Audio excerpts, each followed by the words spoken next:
যে খবরের দিকে চোখ রাখবো, 9ই আগস্ট নবান্ন অভিযান, অভয়া ধর্ষণ খুনের ঘটনায় বিচারের দাবিতে নবান্ন অভিযানের ঘটনায় আরো একজনকে গ্রেফতার করা হয়েছে। চন্দন গুপ্তার পর এবার মানস সাহা। কলকাতা থেকে চন্দন গুপ্তা, এবার উত্তর 24 পরগনার নৈহাটি থেকে মানস সাহাকে গ্রেফতার করা হয়েছে। নবান্ন অভিযানে পুলিশের ওপর হামলার অভিযোগে গ্রেফতার এই মানস সাহা। 1 বছরের মাথায় আরজিকরে ধর্ষণ খুনের ঘটনায় অভয়ার বিচার চেয়ে পথে নেবে।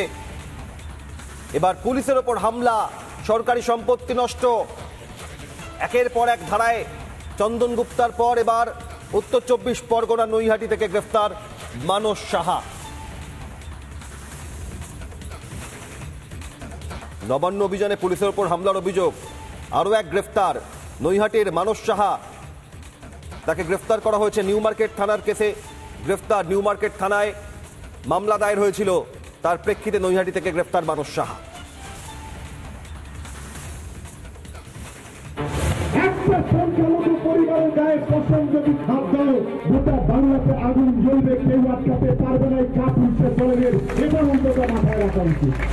আমি বলতে চাই, বাংলাটা কি তোর বাপের? তোর বাপ এই বাংলার নেতা নাকি? যা বলবে তাই হবে।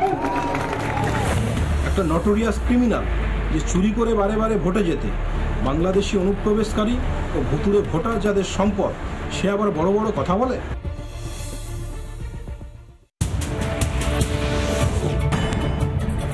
অবশেষে নির্বাচন কমিশনের নির্দেশ মানতে বাধ্য হলো রাজ্য সরকার এবং শেষ পর্যন্ত পিছু হতে হলো। কারণ মুখ্য নির্বাচনী আধিকারিক অফিসে গিয়ে মুখ্য সচিব জানিয়েছেন যে 4 যে সরকারি আধিকারিক এবং একই সঙ্গে ডেটা এন্ট্রি অপারেটর যে রয়েছে তার বিরুদ্ধে নির্দেশ কার্যকর হবে এবং 21শে আগস্টের মধ্যে এই সমস্ত ব্যবস্থাপনা অর্থাৎ নির্দেশ, নির্বাচন কমিশনের যে নির্দেশ রয়েছে সেই নির্দেশ কার্যকর করা হবে। এই সমস্ত খবর নিয়ে ফিরে আসছি ছোট্ট একটা বিরতির পর। দেখতে থাকুন রিপাবলিক বাংলা।